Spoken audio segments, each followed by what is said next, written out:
वंदे मातरम। मैं विजय ठाकरे आपका स्वागत करता हूं स्टेप अप एकेडमी। आज हम लोग बात करने वाले हैं क्लास 12th के सुपर क्विक रिवीजन जो कि है मैक्रो इकोनॉमिक्स का।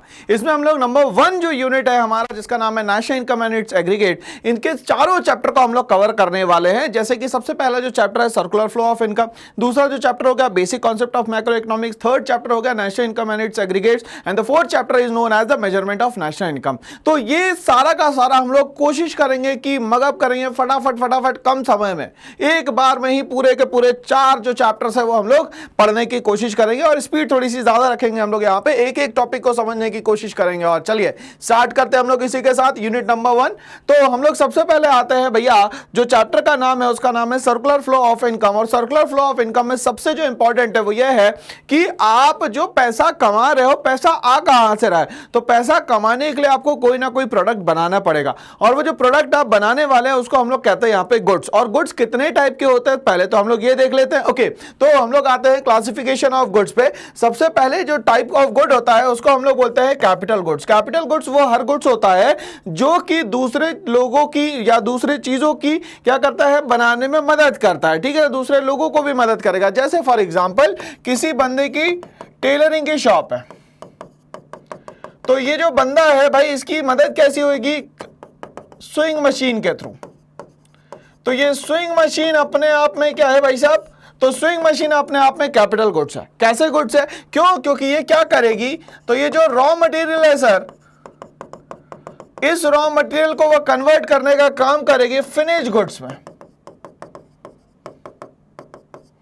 तो ये जो बंदा है इसका काम बहुत ही आसान हो गया with the help of capital goods. तो वो सारे गुड्स जो किसी चीज की मैन्युफैक्चरिंग में मदद करते हैं, हेल्प करते हैं, वो सारे गुड्स को हम लोग यहाँ पे क्या कहते हैं भाई, कहते हैं capital goods. Okay, number 2 is the consumer goods. वो सारे गुड्स जो किसी भी पर्सन की नीड्स को सेटिस्फाई करते हैं उन गुड्स को हम लोग यहाँ पे कहते हैं कंज्यूमर गुड्स। फिर हम लोग आते हैं नेक्स्ट गुड्स पे जिसको हम लोग बोलते हैं फाइनल गुड्स। अब ये फाइनल गुड्स क्या होता है, तो फाइनल गुड्स वो गुड्स होते हैं जो कि प्रोडक्शन बाउंड्री जो होती है किसी भी चीज के प्रोडक्शन को करने के लिए जो एक लाइन खींची जाती है उसको वो क्रॉस कर चुकी होती है। मतलब यहाँ पे इन गुड्स पे अब दोबारा कोई भी काम नहीं हो सकता और ये जो गुड्स ये हमेशा डायरेक्टली क्या करेंगे, कंज्यूमर की नीड्स को फुलफिल करेंगे। नेक्स्ट हम लोग आते हैं इंटरमीडिएट गुड्स पे। Intermediate goods generally known as the raw material. ये क्या होते हैं भाई, अपने आप में रॉ मटेरियल होता है, मतलब इस पे कंटिन्यूअसली प्रोसेसिंग चलती रहेगी। तो बात क्या याद रखनी है, इंटरमीडिएट गुड्स अगर 1 साल से ज्यादा रखा रह जाए तो उसको हम लोग ले लेते हैं फाइनल गुड्स की कैटेगरी में। किसमें ले लेते हैं भैया, फाइनल गुड्स की कैटेगरी में। तो यहां पे हम लोगों ने देखा कि ये अलग अलग टाइप के गुड्स होते हैं जिसके कारण हमारी इनकम जो है वो जनरेट होती है। तो हमें ये याद रखना है, according to the use the goods is known as the intermediate goods और the same goods is also known as final goods. कैसे, अगर मान लेते हैं ये कोई ब्रेड बेचने वाला पर्सन है तो ब्रेड बेचने वाला जो पर्सन है उसके लिए जो ब्रेड है वो फाइनल गुड्स है। बट मान लेते हैं अगर इसी ब्रेड से कोई सैंडविच बनाता है तो ये सैंडविच उसके लिए क्या हो जाएगी भैया, इंटरमीडिएट गुड्स हो जाएगी या तो रॉ मटेरियल हो जाएगी। तो ऐसे गुड्स को हम लोग अकॉर्डिंग टू द यूज या तो उसको फाइनल गुड्स कहेंगे या तो हम लोग क्या कहेंगे, उसको इंटरमीडिएट गुड्स कहेंगे। चलिए आगे बढ़ते हैं हम लोग इसी के साथ। नेक्स्ट टॉपिक आता है circular flow of income in a different economy. अलग अलग इकोनॉमी में सर्कुलर फ्लो किस तरीके से हम लोग क्या कर सकते हैं, कैलकुलेट कर सकते हैं। तो हम लोग सबसे पहले तो ये समझे कि ये सर्कुलर फ्लो ऑफ इनकम होता क्या है। सर्कुलर फ्लो ऑफ इनकम का मतलब अगर मान लेते हैं इनकम यहां से जनरेट हुई तो ये वापस यहीं पे आएगी। मतलब एक बार इकोनॉमी में अगर इनकम जनरेट हो जाती है तो ये कभी भी बाहर वापस नहीं जा सकती। इसी को बोलते हैं हम लोग सर्कुलर फ्लो ऑफ इनकम। अब सर्कुलर फ्लो ऑफ इनकम को करने के लिए कितने लोगों की जरूरत है, कितने सेक्टर्स की जरूरत है, तो हम लोग यहाँ पे देखेंगे मेनली स्टार्टिंग होती है हमारे 2 सेक्टर से। पहले को बोलते हैं हम लोग फर्म और दूसरे को बोलते हैं हम लोग हाउस होल्ड। हाउस होल्ड वो लोग जो काम करके देते हैं और फर्म वो जहां पे काम होता है। ओके, तो ये हाउस होल्ड और फर्म का इंटर रिलेशन है। क्या है भाई, हाउस होल्ड और फर्म का इंटर रिलेशन है। चलिए हम लोग समझते हैं एक एक को। अब ये बोलता है डिफरेंट इकोनॉमी में सबसे पहली जो इकोनॉमी आती है उसको बोलते हैं इन अ सिंपल इकोनॉमी, जो कि हाउस होल्ड और फर्म के बीच में है। चलिए इसको समझने की कोशिश करें। एच का मतलब हो गया यहाँ पे हाउस होल्ड और FIRM का मतलब हो गया सर जी फर्म। हाउस होल्ड काम करके देता है फर्म को, वो जो काम करके देता है उसको बोलते हैं हम लोग फैक्टर सर्विसेज। फर्म इसके बदले में कुछ ना कुछ तो देना चाहेगी, क्यों? क्योंकि उसने काम करके दिया, बट यहां पे वो क्या करेगी? अमाउंट नहीं देगी, मतलब पैसा नहीं देगी। तो क्या देगी भाई यहां पे? तो यहां पे देगी या तो गुड्स या तो देगी यहां पे वो सर्विसेज। ओके, अब फर्म का हो गया है काम पूरा का पूरा आसान। अब फर्म पेमेंट करना चाहती है इसको हम लोग बोलते हैं यहां पे फैक्टर पेमेंट।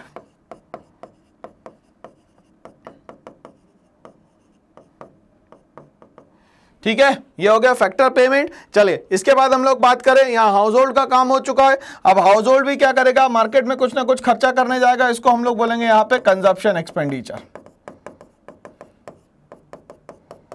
ठीक बात है। चलिए, तो ये हम लोगों ने देखा कि इन अ सिंपल इकोनॉमी, या हम लोग इजी लैंग्वेज में बोलेंगे तो इन अ टू सेक्टर इकोनॉमी, दो जो सेक्टर्स है उसके बीच में क्या रिलेशन होता है। ओके, चलिए अब हम लोग बात करते हैं यहां पे in a two sector economy with the financial market. तो फाइनेंशियल मार्केट जो है वो हाउस होल्ड के और फर्म के बीच में बैठ जाता है आके।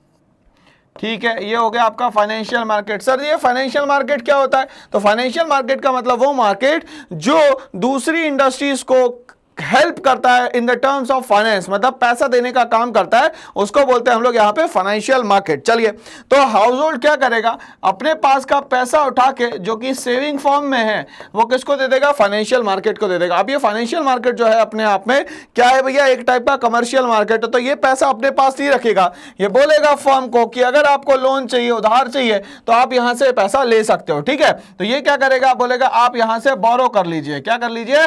बोरो कर लीजिए। चलिए, अब फर्म क्या करेगा? इस पैसे को इस्तेमाल करेगा और ये इसको रिटर्न कर देगा सेविंग फॉर्म में। अब ध्यान से समझिएगा, यहां पे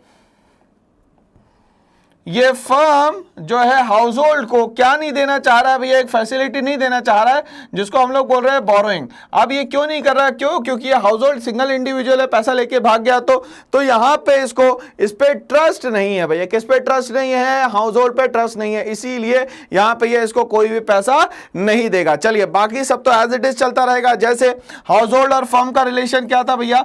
तो हाउस होल्ड ने फर्म को क्या करके दिया भैया? काम करके दिया, जिसको हम लोग बोलते हैं यहां पे फैक्टर सर्विसेज। इसके बदले में फर्म ने हाउस होल्ड को क्या दिया? Goods and services. क्योंकि यहां पे ये रियल फ्लो है तो यहां पे एब्सेंस ऑफ मनी होगी। चलिए आगे हम लोग बात करते हैं। फर्म ने उठा के पेमेंट कर दी हाउस होल्ड को, जिसको हम लोग बोलते हैं फैक्टर पेमेंट। और ये जो हाउस होल्ड है इसने इसको अपने पर्सनल यूज में ले लिया, जिसको हम लोग यहां पे नाम देते हैं कंजप्शन एक्सपेंडिचर। चलिए, तो ये हम लोगों को चीज समझ में आ गई कि two sector economy with the financial market. चलिए अब हम लोग बात करेंगे यहाँ पे third sector of the economy की। जो थर्ड सेक्टर होता है वहां पे हम लोग ऐसा समझे कि थर्ड सेक्टर जो है दोनों के काम में आएगा। कौन से दो सेक्टर्स के? तो हाउस होल्ड के भी काम में आएगा और दूसरा किसके काम में आएगा? फर्म के भी काम में आएगा। जो थर्ड सेक्टर है उसको हम लोग यहाँ पे बोलते हैं गवर्नमेंट। क्या बोलते हैं? गवर्नमेंट। अब गवर्नमेंट का रिलेशन दोनों के साथ है। किसके साथ है सर? तो हाउस होल्ड के साथ भी है और यहां पे फर्म के साथ भी है। चलिए, तो हम लोग हाउस होल्ड और फर्म दोनों के साथ में इनका रिलेशन हम लोग एक बार चेकआउट करते हैं पूरा का पूरा। चलिए, तो गवर्नमेंट हाउस होल्ड को क्या दे सकती है भाई? तो गवर्नमेंट हाउस होल्ड को टाइप्स ऑफ इनकम्स दे सकती है। कैसी इनकम देगी सर? तो यहां पे इनकम दो टाइप की होती है। एक तो होती है फैक्टर इनकम और दूसरी जो होती है उसको बोलते हैं हम लोग ट्रांसफर इनकम। फैक्टर इनकम वो इनकम होती है जो मेहनत करने के बदले में मिले, उसको फैक्टर इनकम बोलते हैं। ट्रांसफर इनकम जो बिना मेहनत के मिले उसको बोलते हैं हम लोग ट्रांसफर इनकम। दो टाइप से आएगी। छोटे बच्चों को जो इनकम मिलेगी यहाँ पे बिना काम के उसको बोलेंगे हम लोग यहाँ पे स्कॉलरशिप। जो ओल्ड एज पर्सन को मिलने वाली है इनकम उसको बोलेंगे यहाँ पे हम लोग क्या? पेंशन। क्या मिलेगा भैया? पेंशन। चलिए आगे हम लोग बात करते हैं यहाँ पे। अब हाउस होल्ड की रिस्पॉन्सिबिलिटी भी गवर्नमेंट के लिए कुछ होती है। तो हाउस होल्ड गवर्नमेंट को क्या करके देगा भैया? टैक्स लेके देगा। ठीक है, वो जो भी पैसा कमाएगा उसमें से टैक्स निकाल के दे देगा। और टैक्स कितने टाइप के होते हैं? दो टाइप के होते हैं। एक तो डायरेक्ट टैक्स होता है, दूसरा कौन सा होता है? Indirect tax. डायरेक्ट टैक्स को कंट्रोल करने का काम कौन सी बॉडी करती है, तो उसको करती है भैया सीबीडीटी।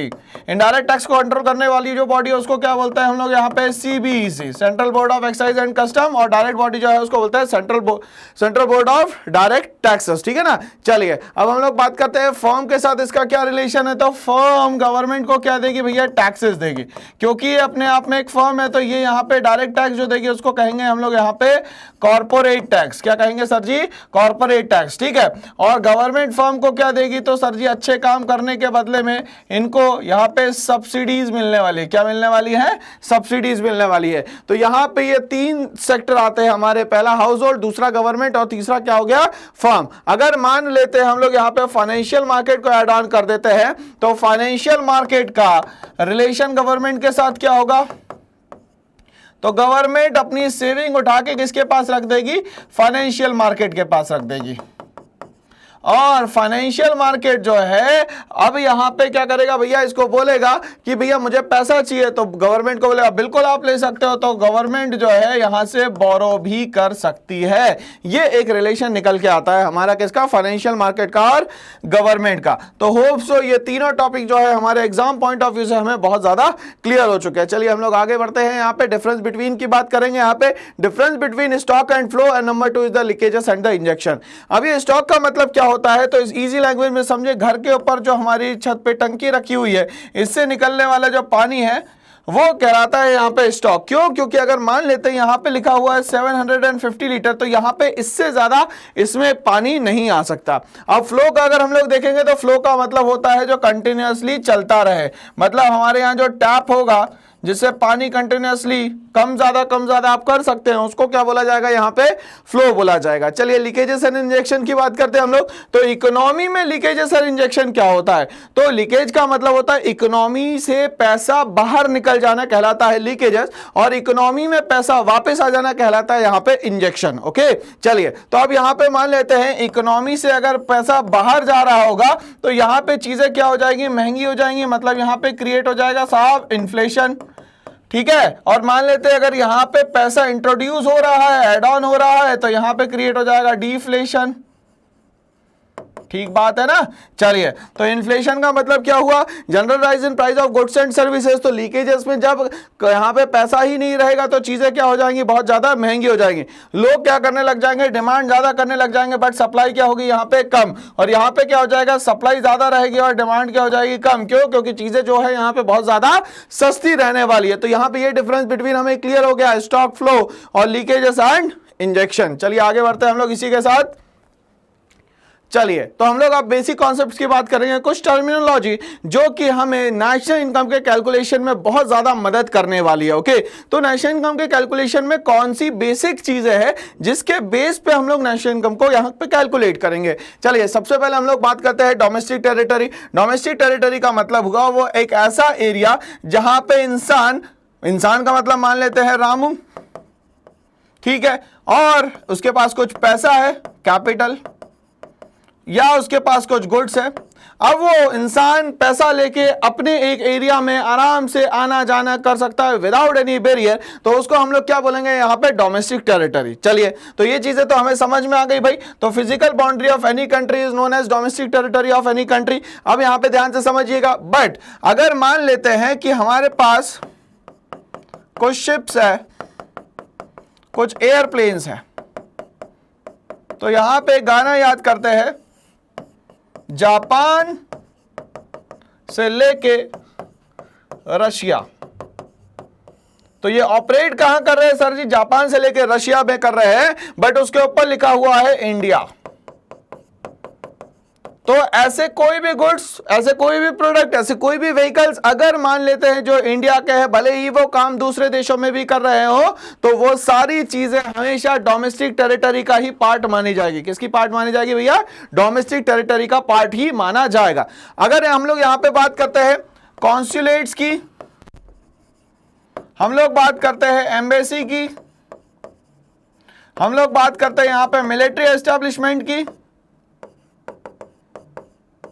अगर मान लेते हैं ये सारी चीजें दूसरी कंट्री में काम कर रही है बट वो है इंडिया की, तो उसको भी डोमेस्टिक टेरिटरी में ही इंक्लूड किया जाएगा। इसको हम लोग वाइस वर्सा रिवर्स कर लेते हैं। अगर मान लेते हैं जापान का प्लेन कोई हमारी कंट्री में काम कर रहा है, जापान की एम्बेसी कोई हमारी कंट्री में है, जापान के कोई कॉन्सुलेट्स हमारी कंट्री में या मिलिट्री एस्टेब्लिशमेंट हमारी कंट्री में, तो वो हमारी डोमेस्टिक टेरिटरी में नहीं आएगा। क्यों नहीं आएगा? क्योंकि वो प्रॉपर्टी ऑफ जापान है या प्रॉपर्टी ऑफ रशिया है। तो इतनी छोटी सी बात आप लोग को डोमेस्टिक टेरिटरी में यहां पे याद रखनी है। चलिए हम लोग बात करेंगे हम लोग नॉर्मल रेसिडेंट्स की। कौन होते हैं नॉर्मल रेसिडेंट? वो सारे लोग जो जनरली किसी कंट्री में रहते हो बट कब से रह रहे हो, कितना समय बिता चुके हो, तो वो सारे लोग जो लगभग 1 साल या 1 साल से ज्यादा उस कंट्री में रह रहे हो। ठीक है भैया। और क्या होनी चाहिए इसमें कंडीशन?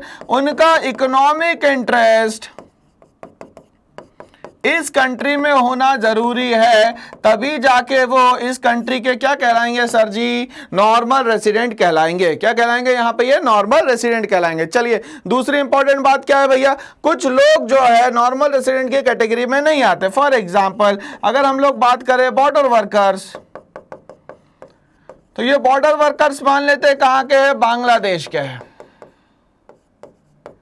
बांग्लादेश इंडिया से अलग हो जाता है 1971 में।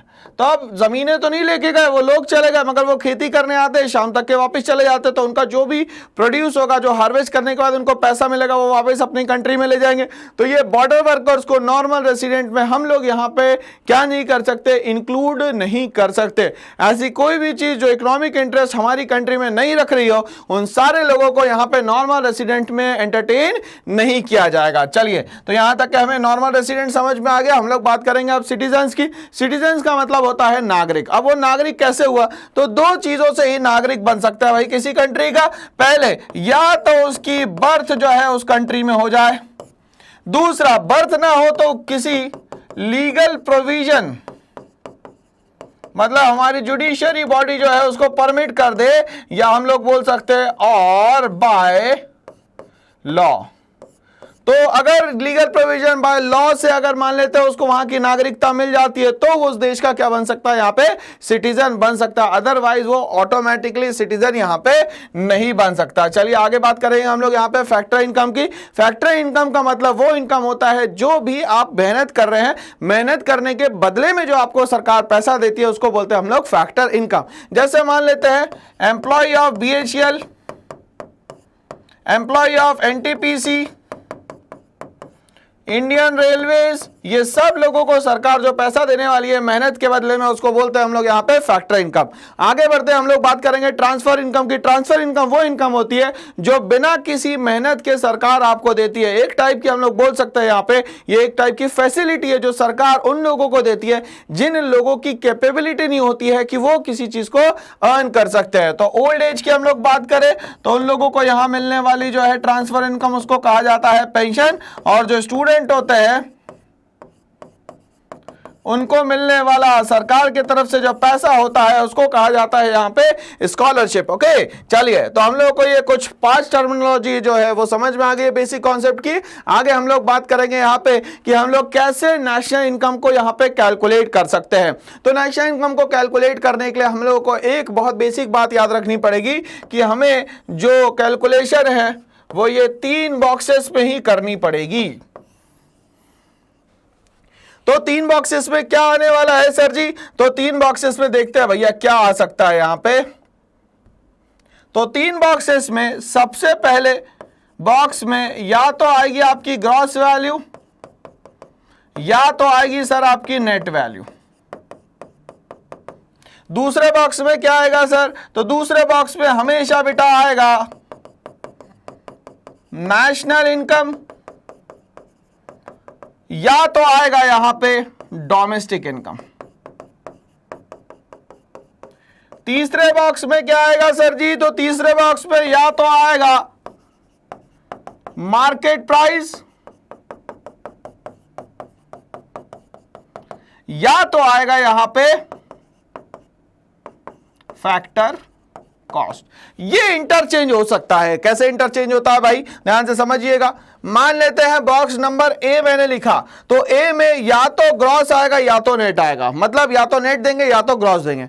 यहां पे या तो नेशनल देंगे बी में, या तो क्या देंगे डोमेस्टिक देंगे। यहां पे थर्ड वाले में मार्केट प्राइस आएगा या तो फैक्टर कॉस्ट ही आएगा। ये कंपलसरी एग्जाम में ऐसा ही आएगा। चलिए अब हम लोग एक चीज को और समझे भाई, कि यहां पे इनके बीच में जो गैप आने वाला है कि मार्केट प्राइस और फैक्टर कॉस्ट में क्या अंतर होगा, किसके कारण अंतर आया, नेशनल इनकम डोमेस्टिक इनकम में किसके कारण अंतर आया, और अगर हम लोग बात करें यहां पे किसकी भाई ग्रॉस वैल्यू और नेट वैल्यू की, तो इसमें जो अंतर आया वो किसके कारण आया। तो स्टार्ट करते हैं हम लोग यहाँ पे ग्रॉस वैल्यू और नेट वैल्यू से। तो ग्रॉस वैल्यू का मतलब होता है किसी भी प्रोडक्ट का एक्चुअल कॉस्ट।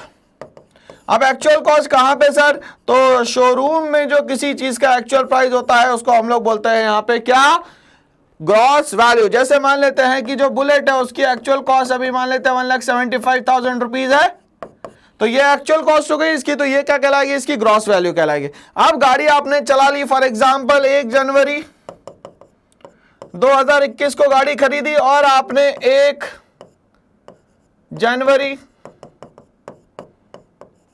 2023 में सोचा कि हम इसको बेच देंगे, ठीक है भैया। तो अब आपने 2 साल चला ली तो आपकी गाड़ी की वैल्यू हो गई कम। क्यों हो गई वैल्यू कम, तो 2 कारण होते हैं, वियर एंड टियर, मतलब उनके जो पार्ट्स होंगे गाड़ी के वो इस्तेमाल हो चुके हैं, दूसरा ड्यू टू ऑब्सोलेंस, मतलब वो आउट ऑफ फैशन हो चुकी है। तो अब ये 2 कारण जो है इसी को हम लोग टोटल करके बोलते हैं बेटा डेप्रिसिएशन। क्या बोलते हैं, डेप्रिसिएशन। जनरली एसिड्स की वैल्यू जो कम होती है उसी को कहा जाता है यहाँ पे डेप्रिसिएशन। ओके, अब डेप्रिशिएट होने के बाद जो वैल्यू बची उस गाड़ी की वो बची कितनी भैया, नेट वैल्यू। क्या बचेगी, नेट वैल्यू। फॉर एग्जांपल 175 की थी और यहां पे ये जो 125 हो गया, तो इसमें जो डिफरेंस आया कितने रुपए का भैया, 50,000 रुपए का। तो 50,000 रुपए क्या होगा यहाँ पे, डेप्रिसिएशन। अब यहाँ पे 2 चीज और निकल के आती है कि हमेशा जो ग्रॉस वैल्यू होगी वो बड़ी होगी और जो नेट वैल्यू होगी वो हमेशा छोटी होगी। हमें एक चीज और समझ में आ रही है यहां पे कि ग्रॉस वैल्यू हमेशा ज्यादा होगी कभी भी किसी भी क्वेश्चन में किसी भी पर्टिकुलर एसेट्स की। नेट वैल्यू हमेशा उस प्रोडक्ट की क्या होगी, कम होगी। ओके, चलिए तो ग्रॉस वैल्यू नेट वैल्यू के बाद हम लोग आगे बढ़ते हैं। यहां पे हम लोग बात करते हैं कि जो डेप्रिसिएशन होता है उसको और भी अलग अलग नामों से जाना जाता है। एग्जाम में डेप्रिसिएशन नहीं लिखा आएगा, ये सब चीजें लिखी आएंगी। क्या क्या आएगी सर जी, तो बोलता है करेंट रिप्लेसमेंट कॉस्ट आएगा, या replacement cost of fix capital आएगा, कैपिटल कंजप्शन अलाउंस आएगा, या तो कंजप्शन ऑफ फिक्स कैपिटल आएगा। तो ये बहुत ज्यादा बार यूज किया गया है, तो बच्चों याद रखिएगा एग्जाम में कंजप्शन ऑफ फिक्स कैपिटल जब भी लिखा मिले तो उसको मानना है यहां पे क्या, डेप्रिसिएशन। क्या मानेंगे यहां पे उसको हम लोग, डेप्रिसिएशन। चलिए आगे बढ़ते हैं हम लोग, इसी के साथ हम लोग आगे बढ़ेंगे। यहां पे फैक्टर इनकम और मार्केट प्राइस की बात करेंगे। अब यहां पे फैक्टर इनकम या फैक्टर कॉस्ट का मतलब होता है किसी चीज को बनाने का जो एक्सपेंडिचर होता है, खर्चा होता है, उसको बोलते हैं हम लोग यहां पे फैक्टर कॉस्ट। और वहां पे जो भी चीज बन गई है उसको मार्केट में जब आप बेचने जाएंगे तो उसको बोलेंगे हम लोग यहां पे मार्केट प्राइस। फैक्टर कॉस्ट और मार्केट प्राइस के बीच का जो डिफरेंस होता है उसको कहा जाता है NIT, net indirect taxes. Net indirect taxes कहां से आता है, तो नेट इनडायरेक्ट टैक्सेस आता है सर जी डायरेक्ट टैक्स में से सब्सिडी को जब आप हटा देंगे तो जो बचेगा उसको बोलेंगे हम लोग यहां पे नेट इनडायरेक्ट टैक्स। क्या सर जी नेट इनडायरेक्ट टैक्स में ये जो इनडायरेक्ट टैक्स है क्या एग्जाम में एज इट इज लिखा हुआ मिलने वाला है, ऐसा नहीं होने वाला है। हो सकता है कि इसके कुछ और सिनोनिम्स दिए जाए, जैसे फॉर एग्जांपल यहां पे लिखा जा सकता है एक्साइज ड्यूटी, यहां पे लिखा जाता है सैनवेट,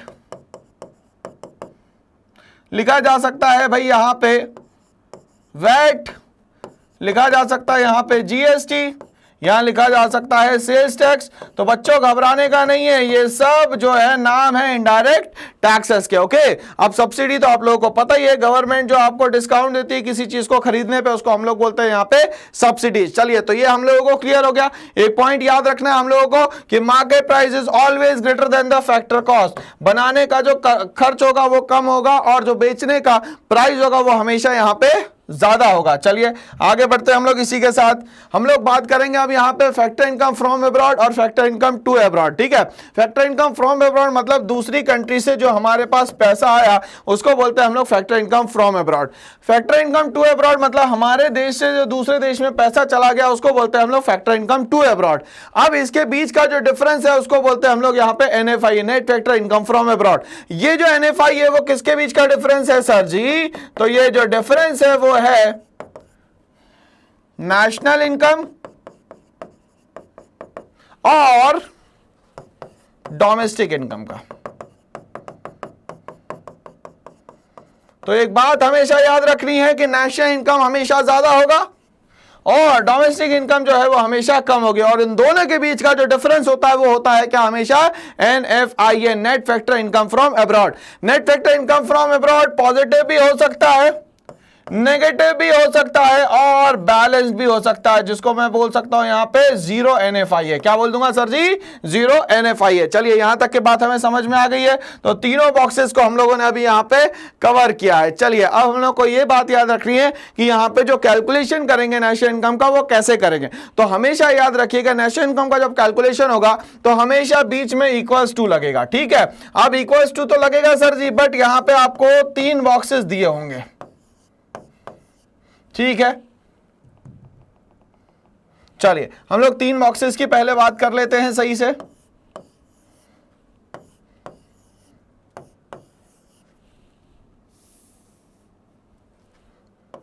तो ये हो गया आपका कौन सा side sir? Left hand side. Left hand side हमेशा वो साइड होगा जहां पे आपको जो भी वैल्यू फाइंड आउट करनी है वो लिखी जाए।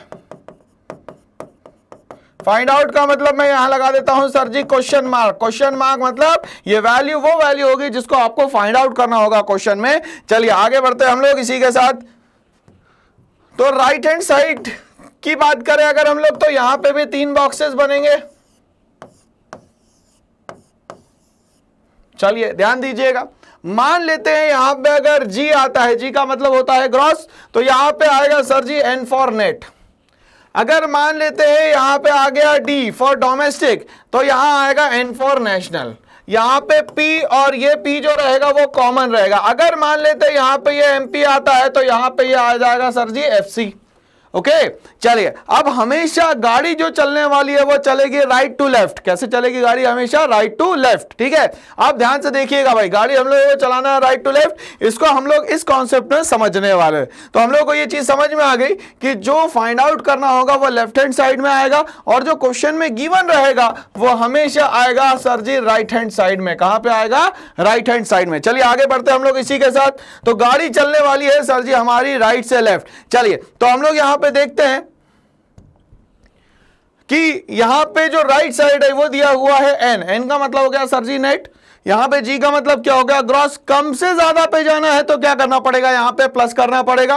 प्लस क्या करना पड़ेगा सर जी? डेप्रिसिएशन। क्यों? क्योंकि the difference between the gross and the net value is known as depreciation, और नेट से जैसे ही ग्रॉस पे जाएंगे तो प्लस होगा डेप्रिसिएशन। दूसरा अगर हम लोग यहां पे बात करें, यहां N का मतलब है नेशनल और यहां D का मतलब है डोमेस्टिक। नेशनल ज्यादा होता है, डोमेस्टिक कम होता है। तो नेशनल से जैसे ही हम लोग डोमेस्टिक की तरफ जाएंगे तो यहां पे क्या हो जाएगा सर जी? माइनस हो जाएगा, और माइनस क्या हो जाएगा? NFI, net factor income from abroad, which is the difference between the from and the two. Factor income from abroad और फैक्टर इनकम टू अब्रॉड का जो डिफरेंस होता है उसको हम लोग क्या बोलते हैं? यहां पे NFI। अब लास्ट वन जो आता है वो आता है भाई यहां पे FC, और ये आ गया यहां पे MP। FC stand for factor cost जो कि कम होता है, MP stand for market price जो कि ज्यादा होता है। अगर फैक्टर कॉस्ट से अगर मैं मार्केट प्राइस की तरफ जाऊंगा तो जो डिफरेंस होगा वो कौन सा होगा भैया? NIT। कम से ज्यादा पे जा रहा हूं इसीलिए क्या होगा सर? यहां पे प्लस होगा। और NIT कैसे फाइंड आउट किया जाता है? तो IT माइनस सब्सिडीज, मतलब इनडायरेक्ट टैक्स में से किसको हटा दूंगा मैं? सब्सिडीज को हटा दूंगा। तो मेरे पास क्या आ जाएगा यहां पे जो वैल्यू आएगी वो आएगी किसकी भाई? फैक्टर कॉस्ट की। ठीक है, चलिए तो यहां तक के हम लोगों को चीजें समझ में आ गई है बहुत अच्छे से। तो हम लोग यहां बात कर चुके हैं कि जो हमारा न्यूमेरिकल सॉल्व होगा वो इसी तरीके से होगा भाई। गाड़ी हमेशा चलने वाली कहां से? राइट से लेफ्ट। चलिए एक और बार हम लोग कोशिश करते हैं इसको समझने की। तो मैंने आप लोगों से कहा कि अगर मान लेते हैं यहां G है,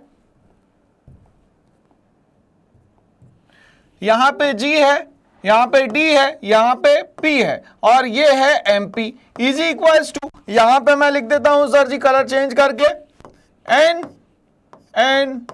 NNPFC। तो गाड़ी हमेशा कैसे चलेगी सर, राइट से लेफ्ट, इतना याद रखना है एग्जाम तक के, ठीक है ना। चलिए, और बड़े छोटे का ध्यान रखना है भैया, हमें यह पता है कि ग्रॉस हमेशा ज्यादा होगा, नेट हमेशा कम होगा, ठीक है।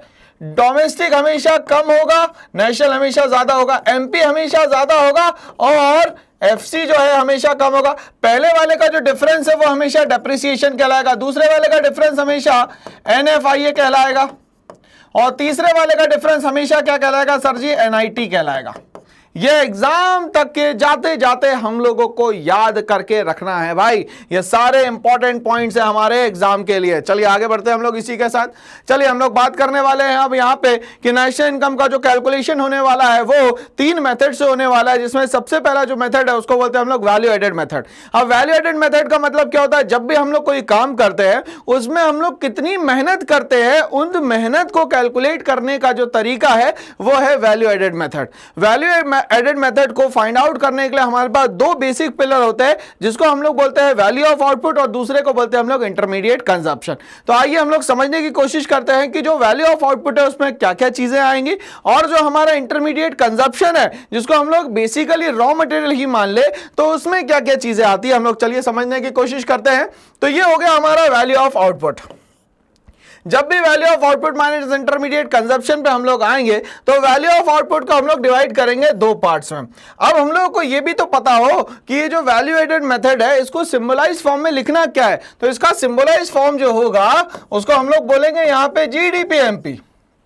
और क्या बोल सकते हैं सर हम लोग इसको, तो इसको हम लोग बोल सकते हैं सर जी GV8MP। क्या बोलेंगे इसको, GV8MP। चलिए वैल्यू ऑफ आउटपुट में या तो आपको यहां पे दिया जाएगा टोटल सेल्स। टोटल सेल्स का मतलब क्या हो जाता है सर जी, यहां पे price multiplied by quantity. Number 2 change in stock का मतलब क्या होता है, closing stock minus opening stock. Number 3 बोलता है प्रोडक्शन फॉर सेल्फ कंजप्शन। ऐसी कोई भी चीज जिसके कारण आपकी कंपनी की सेल्स बढ़ती है मार्केट में उसको कहा जाता है यहां पे प्रोडक्शन फॉर सेल्फ कंजप्शन। चलिए आगे बात करें हम लोग, तो यहां पे वैल्यू ऑफ आउटपुट का सेकंड पार्ट जो है उसको हम लोग बोलते हैं डोमेस्टिक सेल्स। जब भी डोमेस्टिक सेल्स दी जाए तो दिमाग में ये रखना है कि हम लोगों को इसके साथ एक्सपोर्ट भी ऐड ऑन करना है। क्यों करना है, क्योंकि हमारी कंट्री में जितना हम प्रोडक्ट बेचना चाहते थे उतना तो बेच दिया, अब जो बचा हुआ है वो दूसरी कंट्री में भी हम लोग बेच सकते, तो कंट्री की सेल्स प्लस जो एक्सपोर्ट किया है वो उनको दोनों को जब ऐड ऑन करेंगे तो वो बन जाएगा हमारे लिए टोटल सेल्स। तो डोमेस्टिक सेल्स में क्या ऐड ऑन करना रहेगा सर जी, वो ऐड ऑन करना रहेगा यहाँ पे एक्सपोर्ट। फिर हम लोग बात करें यहां पे चेंज इन स्टॉक की, तो चेंज इन स्टॉक को मैं चाहूं तो डेल्टा एस से डिनोट कर सकता हूं, जिसका मतलब होता है closing stock minus opening stock. Next production for self consumption, मतलब ऐसी कोई भी चीज जिससे हमारी कंपनी की सेल्स बढ़ती है उन सबको हम लोग कहां एंटरटेन करते हैं, प्रोडक्शन फॉर सेल्फ कंजप्शन में एंटरटेन करते हैं। चलिए हम लोग आगे बात करेंगे इंटरमीडिएट कंजप्शन में। तो इंटरमीडिएट कंजप्शन में आता है डोमेस्टिक कंजप्शन। डोमेस्टिक कंजप्शन का मतलब यह हुआ कि हमारी कंट्री में जो इजिली रॉ मटेरियल अवेलेबल होता है उसको हम लोग बोलते हैं यहां पे डोमेस्टिक कंजप्शन। क्या बोलेंगे यहां पे, डोमेस्टिक कंजप्शन। नंबर 2 जो है उसमें यह आता है इंपोर्ट। क्या आता है भैया, इंपोर्ट। इंपोर्ट का मतलब जब हमारे यहां चीजों की कमी हो जाएगी तो हम लोग रॉ मटेरियल दूसरी कंट्री से अपनी कंट्री में मंगाएंगे, that is known as import. Next हम लोग बात करें पावर और इलेक्ट्रिसिटी चार्जेस की, मतलब कि जब हमारे पास जो रॉ मटेरियल होता है वो पैकेज्ड फॉर्म में आता है, क्योंकि उसको पैकिंग करेंगे तो कहीं ना कहीं उसमें एक्सपेंसेस लगेंगे, तो वो एक्सपेंसेस जो होंगे या तो वो पावर होगी या तो वो इलेक्ट्रिसिटी चार्जेस होगी, तो इसको भी हम लोग ऐड ऑन कर देंगे। चलिए तो इन सबको ऐड ऑन करने के बाद हमारे पास 2 पार्ट में आ गए, एक तो value of output part A और इंटरमीडिएट कंजप्शन जो आ गया वो पार्ट भी आ गया, ठीक है। तो ये जो फॉर्मूला है वो किसका होगा सर जी, तो वो ये फॉर्मूला है होगा GDP8MP या GVA8MP का। तो इसी के साथ हमारा वैल्यू ऑफ आउटपुट और इंटरमीडिएट कंजप्शन जो है हम लोग को समझ में आ गया, जो कि क्या बताएगा भैया, वैल्यू एडेड मेथड कैसे निकालना है वो हमें बताएगा। नेक्स्ट हम लोग आते हैं यहाँ पे इनकम मेथड पे। अब ये इनकम का मतलब क्या होता है, जब हमारे पास पैसा अलग अलग तरीके से आता है। तो बेसिकली नेशनल इनकम में इनकम जो है मेनली 5 तरीके से आती है या 5 जगह से आती है। तो एक वो जो मेहनत करके कमाई जाए, दूसरी वो जो हेरिडिटरी हो, कहीं ना कहीं किसी ने कोई प्रॉपर्टी ले रखी होगी उससे जो पैसा आएगा कंटिन्यूअसली वो भी इनकम है, तो उसको कहा जाएगा हमारे यहाँ रेंट एंड रॉयल्टी। तीसरा, कहीं पैसा दे के रखा है आपने और उसके बदले में उस पर क्या आ रहा है, इंटरेस्ट आ रहा है, बट वो जो पैसा दिया गया है वो सिर्फ और सिर्फ प्रोडक्टिव एक्टिविटी से रिलेटेड होना चाहिए। अदरवाइज अगर वो पर्सनली दिया गया है या लिया गया है तो उस पैसे को यहाँ पे बिल्कुल भी एंटरटेन नहीं किया जाएगा। या तो हम लोग कोई रिस्क ले, कंपनी स्टार्ट करें और कंपनी स्टार्ट करने के बाद जब रिस्क लिया तो मिलेगा प्रॉफिट, और प्रॉफिट में भी बहुत सारी चीजें आती है जिससे प्रॉफिट को बढ़ाया जा सकता है। इसके अलावा जो भी पैसा हमारे पास आएगा वो सब कुछ मिसलेनियस इनकम में आता है या मिसलेनियस सोर्स ऑफ इनकम में आता है। हम लोग उसको मिक्स्ड इनकम के नाम से भी जानते हैं। अब हम लोगों को इनकम मेथड तो दे दिया, तो इनकम मेथड में जो इसका सिंबलाइज फॉर्म होता है उसको कहा जाता है एनडीपीएटएफसी। क्या कहा जाता है सर जी, एनडीपीएटएफसी। तो अब ये सोर्स ऑफ इनकम बताएंगे कहां कहां से पैसा आता है। तो सबसे पहले बोलता है कंपनसेशन ऑफ एम्प्लॉय जो है हमारे पास 3 तरीके से आते हैं। सबसे पहला जो होता है वो होता है वेजेस एंड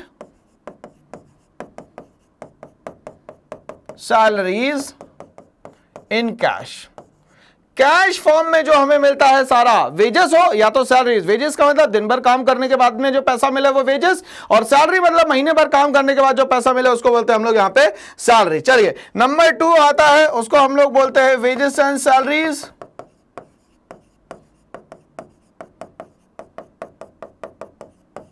इन काइंड। ठीक है, और तीसरा आता है contribution to social security scheme by the employer. Exam में बेटा यहां पे एम्प्लॉय भी दिया जाएगा मगर एम्प्लॉय को कंसीडर नहीं करना है। ठीक है, तो compensation of employees is divided into 3 part. Number 1 is the wages and salaries in cash, number 2 is the wages and salaries in kind, and the third one is the contribution to social security scheme by the employer, not as a employ. Employ को आपको exam में नहीं लेना है। चलिए आगे बढ़ते हैं हम लोग इसी के साथ। Number 2 source of income is known as rent and royalty. अब रेंट का मतलब मान लेते हैं कोई पुरानी पुश्तैनी संपत्ति रखी हुई है, उस पे आपके पास पैसा आते चले जा रहा है, आते चले जा रहा है, तो वो सब क्या कहलाएगा भैया, रेंट कहलाएगा। रॉयल्टी की अगर हम लोग बात करते हैं तो रॉयल्टी का मतलब क्या होता है भैया, ध्यान से समझिएगा। मान लेते हैं किसी ने कोई बुक लिखी और मान लेते हैं बुक पब्लिश हो गई, ठीक है, तो अब इसको पब्लिश करने के लिए भैया पब्लिशर ने पूरा पैसा वैसा मार्केट में सब लगाया, उसके बाद इसका एक अमाउंट जो रहेगा पर्टिकुलरली रॉयल्टी के फॉर्म में इस पर्सन के हाथ में भी आएगा जो कि इस बुक को लिखने वाला था। ठीक है ना, तो रॉयल्टी इस तरीके से इनकम का सोर्स होती है। तीसरा जो होता है वो होता है इंटरेस्ट। इंटरेस्ट हमेशा मिलता है आपको कैपिटल पे। अब ये इंटरेस्ट कैपिटल पे मिलेगा, बट आपने जो कैपिटल दिया हो उसका जो सोर्स है वो प्रोडक्टिव सोर्स होना चाहिए। मतलब it is all related with the production of the goods and services. If it is not related with the production of goods and services then it is not considered in the income method. तब इसको income method में यहां पे consider नहीं किया जाएगा।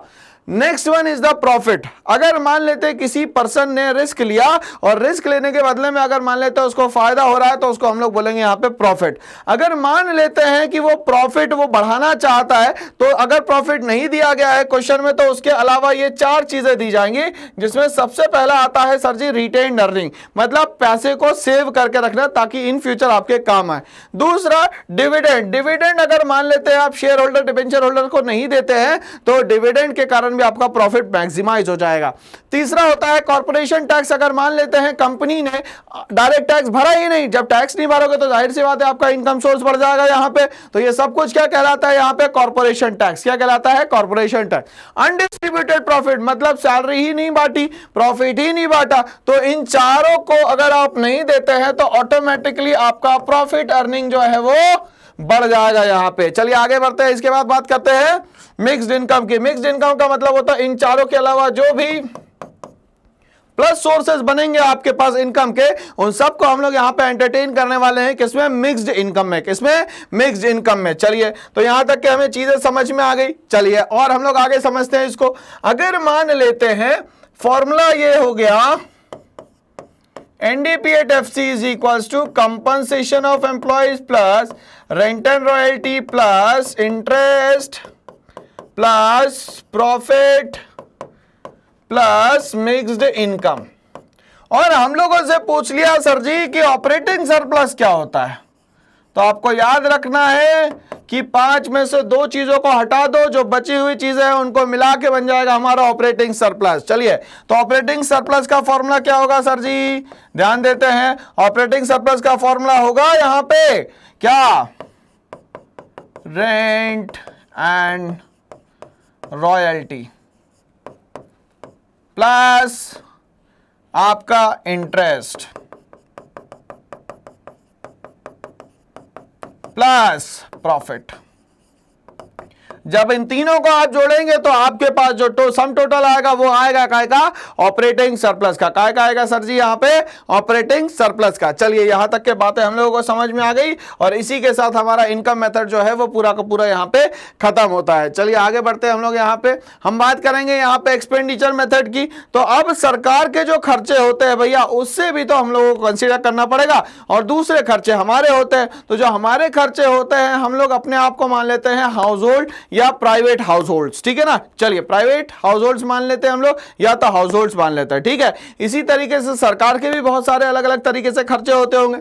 इसी तरीके से हम लोग वो सारी चीजें बनाते होंगे जिससे हमारे पास पैसा आ सके। तो पैसा आ सके उसके लिए हम लोग जो खर्चा करते हैं उसको क्या कहते हैं, और हमारे पास जो देश में हमारे पास एक्स्ट्रा चीजें बच जाती है उसको हम लोग दूसरे देश में भेजते हैं जिसको हम लोग बोलते हैं एक्सपोर्ट, और जो हमारे पास अवेलेबल नहीं होता उसको दूसरी कंट्री से हमारी कंट्री में मंगाया जाता है जिसको हम लोग बोलते हैं इंपोर्ट। तो हम लोग यहाँ पे एक्सपेंडिचर मेथड में सबसे पहले तो ये समझे कि हमारा सिंबॉलिक फॉर्म क्या होगा इसका। तो सिंबॉलिक फॉर्म होगा सर जी यहाँ पे जीडीपी एमपी। क्या होगा sir ji, GDP at MP. चलिए, जीडीपी एट एमपी में सबसे पहले क्या आ रहा है sir, private final consumption expenditure. मतलब हम लोग जो हाउस होल्ड है, जो चीजों को खरीदने में खर्चा करते हैं वो सब कुछ क्या कहलाएगा भैया, PFC, private final consumption expenditure. दूसरा, सरकार जो खर्चा करती है उसको क्या बोलते हैं हम लोग, जीएफसी। तो हमारा खर्चा जो हो गया सर जी वो हो गया यहाँ पे पीएफसी, सरकार का जो खर्चा हो गया उसको हम लोगों ने बोल दिया जीएफसी। प्लस अगर मान लेते हैं कोई एसेट्स हम लोग ऐसी बना रहे हैं जिससे लॉन्ग ड्यूरेशन में हम लोगों के पास पैसा आता रहेगा, उसको हम लोग बोलेंगे यहाँ पे जीडीसीएफ। क्या बोलेंगे सर जी यहाँ पे, जीडीसीएफ। और जो देश में ज्यादा हो जाए प्रोडक्शन उसको हम लोग दूसरी कंट्री में बेचेंगे, उसको बोलते हैं हम लोग एक्सपोर्ट। तो एक्सपोर्ट का हम लोग यहां शो करते हैं एक्स से और इंपोर्ट को शो करते हैं हम लोग यहां पे एम से। अब हम लोग आते हैं जीडीसीएफ में। जीडीसीएफ में कुछ बातें याद रखनी है भैया हम लोगों को। अगर जीडीसीएफ नहीं दिया गया है एग्जाम में तो आपको एनडीसीएफ दिया जाएगा, ठीक है। अगर ये दोनों भी नहीं दिए गए तो फिर दिया जाएगा एनडीएफसीएफ या जीडीएफसीएफ।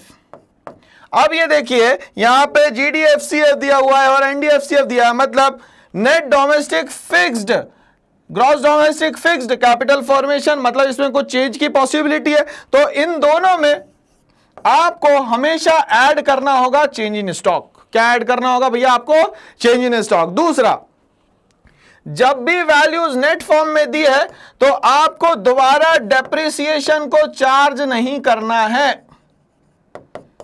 ठीक है। तो यहां पे याद कैसे करते हैं, जब भी एन फॉर्म में दिया हो जीडीसीएफ तो नो टू डेप्रिसिएशन, किसको मना कर देना है भैया, नो टू डेप्रिसिएशन, डेप्रिसिएशन को यहां पे मना कर देना है, ठीक है ना। चलिए, तो ये हमारा पूरा का पूरा फॉर्मूला तैयार हो चुका है। तो इसी के साथ हम लोगों ने तीनों मेथड को समझ लिया, इसमें क्या क्या चीजें आती है और बहुत आसान हो गया है हमारे लिए अब नेशनल इनकम को समझना। बट सबको एक बार कंक्लूड करके भी समझ ले भाई, नेशनल इनकम में एक इंपॉर्टेंट क्वेश्चन भी तो आएगा हमें जो कि 6 मार्क्स का हो सकता है।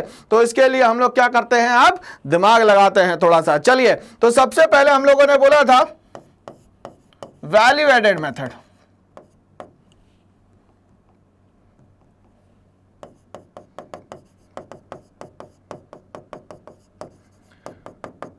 इस वैल्यू एडेड मेथड को हम लोग सिंबलाइज फॉर्म में लिखते हैं जीडीपी एट एमपी। फॉर्मूला क्या होता है सर जी इसका, value of output minus intermediate consumption, ठीक है। चलिए, अब ये वैल्यू ऑफ आउटपुट में क्या आएगा सर जी, तो हमें कुछ चीजें याद रखनी है। Domestic sales plus export plus change in stock plus और क्या हो सकता है, production for self consumption.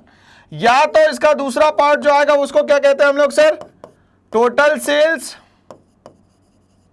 Plus change in stock plus production for self consumption. ठीक है, अब इंटरमीडिएट कंजप्शन में क्या आएगा सर जी, तो डोमेस्टिक कंजप्शन जो भी आपकी कंट्री में अवेलेबल है प्लस इंपोर्ट प्लस अगर आपने कुछ पैकिंग चार्जेस में खर्चा किया है तो वो सारी की सारी चीजें इंटरमीडिएट कंजप्शन में आएगी।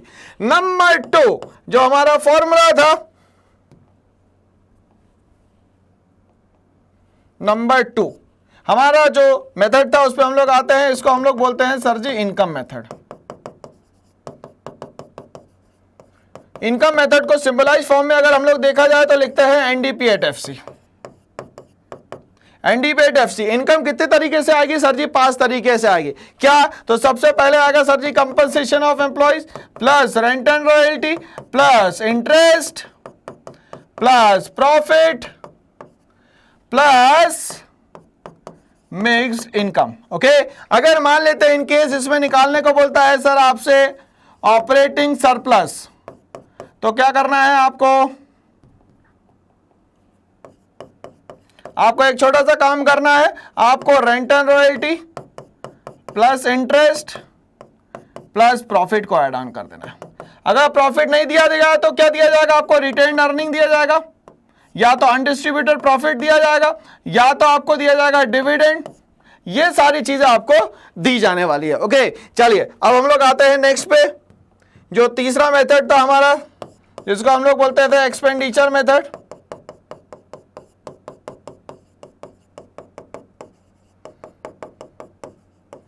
एक्सपेंडिचर मेथड का सिंबलाइज फॉर्म अगर हम लोग देखें तो सिंबलाइज फॉर्म हमारा ये कहता है जीडीपी एट एमपी। खर्चे कितने तरीके से होंगे सर जी, 4 तरीके से होंगे। पहला जो हम लोग खर्चा करते हैं उसको हम लोग बोलते हैं पीएफसी, दूसरा बोलते हैं हम लोग जीएफसी,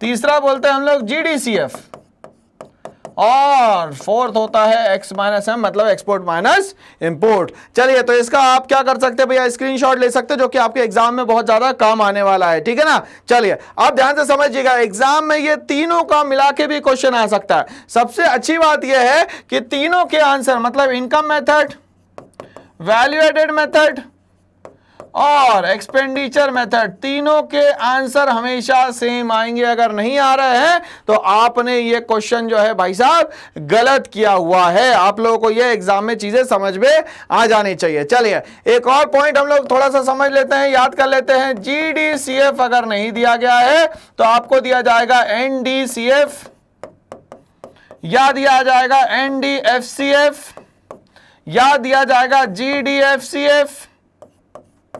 जी, जब भी ये फिक्स फॉर्म में दिया जाए तो इसमें ऐड ऑन कर दो चेंज इन स्टॉक, और अगर जब भी आपको ये एन फॉर्म में दिखे, ये एन और ये एन, तो यहां पे एन का मतलब है नो टू डेप। आपको डेप्रिसिएशन जो है दोबारा यहां पे माइनस करने की आवश्यकता नहीं है, बिल्कुल भी आप डेप्रिसिएशन को टच ना करें। ठीक है ना, चलिए यहां तक की चीजें समझ में आ गई होगी मेरे ख्याल से। आगे हम लोग बढ़ते हैं इसी में। अब हम लोग को ये चीजें तो समझ में आ गई। अब मैंने कहा था कि जो भी वैल्यू निकालनी है वो हमेशा आएगी आपके लेफ्ट हैंड साइड पे, जो भी गिवन रहेगी वो आएगी हमेशा आपके राइट हैंड साइड में। ठीक है ना, चलिए यहां तक के बात समझ में आ गई। अगर मान लेते हैं ऐसा होता है कि कोई सब्सिडरी वैल्यू निकालनी है, क्या निकालनी है, सब्सिडरी वैल्यू निकालनी है। जैसे फॉर एग्जांपल क्वेश्चन में बोल दिया गया है कि आपको डेप्रिसिएशन निकालना है, तो अब ध्यान से समझिएगा। अब डेप्रिसिएशन निकालना है और आपको वैल्यू कुछ दी गई है, जैसे फॉर एग्जांपल जीडीपी एमपी की वैल्यू दी है 4000 और यहां दिया गया है एनडीपी एट एफसी की वैल्यू दी गई है 2500। तो आप बात याद रखिएगा, जब भी ऐसा दिया जाए तो आपको जब दो वैल्यू दी गई है तो उसमें से जो बड़ी वैल्यू होगी उसको हमेशा लेफ्ट हैंड साइड पे रखना, और जो छोटी वैल्यू होगी उसको हमेशा राइट हैंड साइड पे रखना, और गाड़ी हमेशा चलेगी राइट टू लेफ्ट। यहां पे थोड़ी बहुत मिस्टेक्स हो सकती है, अदरवाइज यहां पे और कोई मिस्टेक्स नहीं हो सकती है। ठीक है ना, तो मेरे ख्याल से ये सारा का सारा मैंने आपको जो चीजें समझाई है, आपके एग्जाम में बोर्ड जो 2023 में होने वाला है उसके लिए बहुत ज्यादा मदद करेगी, और इतने शॉर्ट ड्यूरेशन में आपका पूरा यूनिट जो है एक ही बार में यहाँ पे कंप्लीट हो गया है। तो all the very best to you my dear childrens, मेरे दोस्तों, मेरे भाइयों, सभी लोगों को मैं बहुत सारी शुभकामनाएं देना चाहता हूं कि ये चैप्टर आपका बहुत अच्छे से यहां पे तैयार हो चुका है। ऐसे ही और वीडियोस के लिए मेरे साथ आपको बने रहना पड़ेगा और करना क्या है, छोटा सा काम करना है, इस चैनल को लाइक शेयर और सब्सक्राइब करना है, क्योंकि ये सब चीजें यहां मिलने वाली है FOC free of cost. Thanks for watching all.